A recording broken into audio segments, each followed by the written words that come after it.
Let me begin from a point that Honorable Ichung'wah mentioned when he was moving, and I agree with him entirely on this one. I think he said that in our country, if you have the misfortune of being committed in any of our institutions, our cells or our prisons, then you are a candidate of a person who has been condemned to death. I say this against the context of Article 43(2)(a) of the Constitution, which clearly states that every person is entitled to emergency health care and shall not be denied emergency assistance. When you look at Article 28 and 29 of the Constitution, they buttress this point by saying that every person has an inherent dignity and the right to that dignity respected and protected.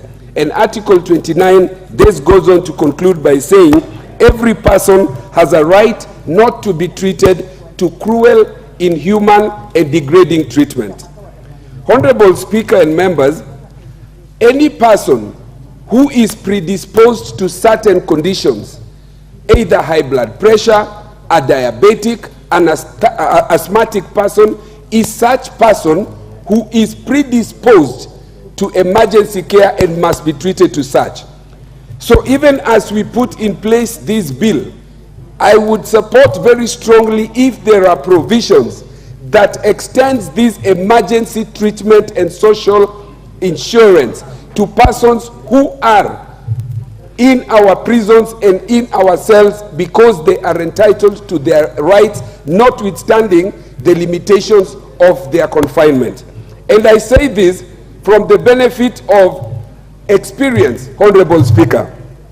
When I was recently arrested for reasons I will not say here, it was a public arrest held in Comunicado for 19 hours. Honorable Speaker, you will be horrified that if a member of parliament, in spite of asking for emergency medical treatment for 19 hours, would be denied such treatment, then you ask yourself what would happen to ordinary citizens. So if this bill is going to address that question, that emergency medical treatment, and especially in light of this new regime of health insurance that is being proposed, would be extended to persons notwithstanding their confinement, then it is a good thing. Honorable Speaker, one of the things that I noticed is that we just debated and concluded the digital health bill. We are now debating the social insurance bill, but both bills seems not to remember that primary health, there is a category of person or medical practitioners called the traditional health practitioners. And I hope that the chair will be listening to this. These are the first port of call to many, many Kenyans at the local level. The first port of call before they can get access to dispensaries, to level 1, to level 2, or what level of treatment. So when you're talking about addressing in a new dispensation, digitizing, how do you do that without bringing into the bracket traditional health practitioners? So that if we are going to comprehensively deal with the question of universal comprehensive health, we cannot do it outside the context of traditional health as well. I am saying this also against the context of the question of research, because we have extended the issues of research as part of what we want to do in terms of universal health.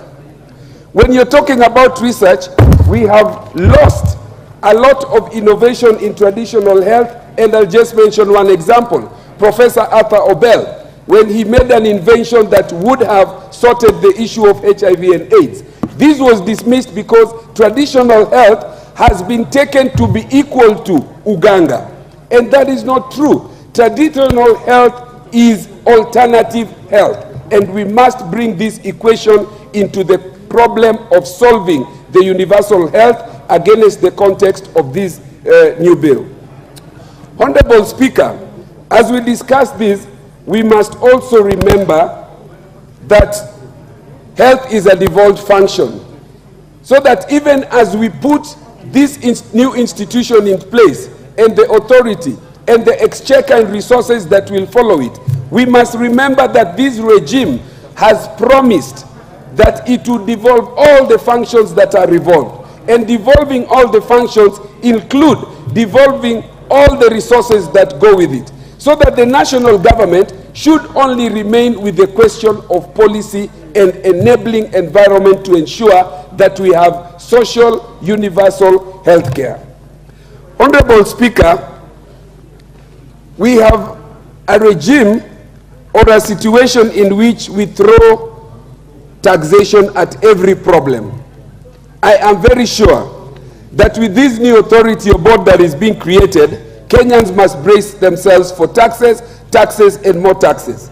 But even as we put in more taxes in order to ensure that there is social comprehensive health for every Kenyan, we must remember the question of equity and equalization, which is entrenched in our foundational principles under Article 10 of the Constitution, so that we do not have all Kenyans contributing towards tax, but when it comes to the benefits of taxation and realizing the benefits of the infrastructure that comes with it, it is only certain parts of this country that benefit.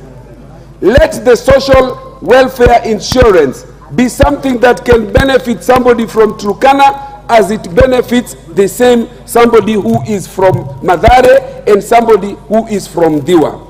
So, Honorable Speaker, I want to conclude by agreeing that the issues of governance, there is an attempt to address them in this bill. But if the attempt is merely to replace certain level of cartels so that we create other monopolies and other duopolies, then that fight against corruption will be a zero-sum game and will not amount to anything. I thank you, Honorable Speaker, and I support this bill with reservations. Thank you. Thank you. Member for Ugenya. Thank you so much, Madam Speaker. This bill, the main intent